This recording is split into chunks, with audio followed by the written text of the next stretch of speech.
नमस्कार मित्रांनो, आज आपण बघणार आहे की UDID कार्ड म्हणजे दिव्यांग प्रमाणपत्र कसं काढायचं, कुठे काढायचं आणि तुमच्याकडे जे जुनं दिव्यांग प्रमाणपत्र आहे म्हणजे दवाखान्याचं, हॉस्पिटलमधलं, डिस्ट्रिक्ट लेवलचं, त्याला आपण UDID मध्ये कसा बदलाव करू शकतो तेच तुम्हाला आज मी सांगणार आहे। तर तुम्ही जर चॅनलवर नवीन असाल तर चॅनलला सबस्क्राईब करा, जास्तीत जास्त व्हिडिओ शेअर करा की दिव्यांग बांधवापर्यंत हा व्हिडिओ पोहोचेल। चला तर मग व्हिडिओ सुरू करूया। तर सर्वात पहिले तुमच्याकडे जे पण तुम्हाला UDID कार्ड काढायचं असेल तर तुम्ही गावामध्ये किंवा तालुक्याच्या ठिकाणी किंवा शहराच्या ठिकाणी राहत असेल तर सर्वात पहिले तुमचा जिल्ह्यातील सामान्य रुग्णालय म्हणजे डिस्ट्रिक्ट हॉस्पिटल कोणते ते बघावं लागेल।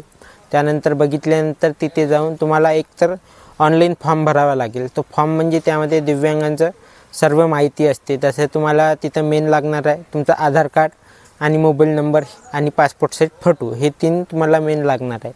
तुम्ही तिथे गेल्यानंतर तुम्ही सर्व फॉर्म भरायचा।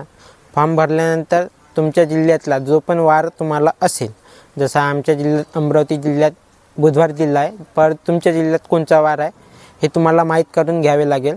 आणि जो तुम्ही फॉर्म भरला आहे, फॉर्म भरण्यासाठी अगदी 100 रुपये घेतात किंवा तुम्ही पण स्वतः भरू शकता। तर फॉर्म भरण्याचं कसं भरायचं त्याची लिंक मी डिस्क्रिप्शनमध्ये देणार आहे, तुम्ही बघू शकता। तर फॉर्म भरल्यानंतर त्यानंतर तुम्ही डिस्ट्रिक्ट हॉस्पिटलमध्ये गेला, त्यानंतर तुमचा वार कितवार आहे म्हणजे डिस्ट्रिक्ट हॉस्पिटल दिव्यांगासाठी कोणचा वार दिला आहे त्यानुसार तुम्हाला जावे लागेल। आणि तिथे गेल्यानंतर तुमचं पूर्ण चेकअप होणार।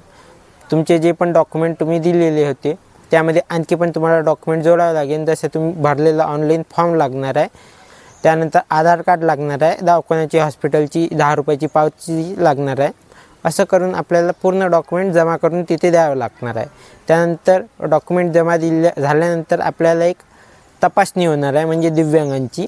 तपासणी झाल्यानंतर आपल्याला तिथे सांगणार येणार आहे तुमचे 15 दिवस किंवा 20 दिवस किंवा महिन्याभरात तुमचे मेडिकल सर्टिफिकेट येणार आहे। तर मेडिकल आल्यानंतर आपण सर्व UDIDची प्रोसेस झाली तर मग आपण समोरची प्रोसेस करू शकतो, कारण की UDID कार्ड काढणं हे अत्यंत खूप महत्त्वाचं आहे। तर तुम्ही सर्व दिव्यांग बांधवांना अशी विनंती आहे की सर्वांनी UDID कार्ड काढून ठेवा। आणि जे पण आपल्याकडे जुनं दिव्यांग प्रमाणपत्र आहे म्हणजे डिस्ट्रिक्ट लेवलचं, त्याला पण आपण नवीन करू शकतो म्हणजे UDID कार्डमध्ये बदलाव करू शकतो। त्यासाठी तुम्हाला जी UDIDची साईट आहे त्यावरच जावे लागेल आणि जो पण आपला जुन्या डिस्ट्रिक्ट प्रमाणपत्राचा नंबर आहे तो आपल्याला त्याच फॉर्ममध्ये टाकून अपडेट करावा लागेल। तो फॉर्म अपडेट झाल्यानंतर आपल्याला किती महिना ते 2 महिन्यामध्ये आपला UDID कार्ड येणार आहे। आणि जेवढ्या लवकर तुम्ही UDID कार्ड काढसाल तेवढ्या लवकर जास्तीत जास्त दिव्यांगांनी UDID कार्ड काढून घ्यावे। कारण की आता प्रत्येक काम तुम्हाला कोणची पण स्कीम घ्यायची असेल, जशी ग्रामपंचायतमध्ये, जिल्हा परिषद, समाज कल्याण, नगर परिषद, महानगरपालिका यामधली तुम्हाला कोणची पण स्कीम घ्यायची असेल तर तुम्हाला मेन म्हणजे UDID कार्डच लागणार आहे। तर सर्व दिव्यांग बांधवांना अशी विनंती आहे की सर्व दिव्यांग बांधवांनी UDID कार्ड लवकरात लवकर आणि सर्वात पहिले काढून घ्यावे, कारण की कोणची पण स्कीम हे आपल्याला UDID कार्डवरच मिळणार आहे। तर आजची माहिती कशी वाटली आम्हाला कमेंट करून नक्की कळवा। धन्यवाद मित्रांनो।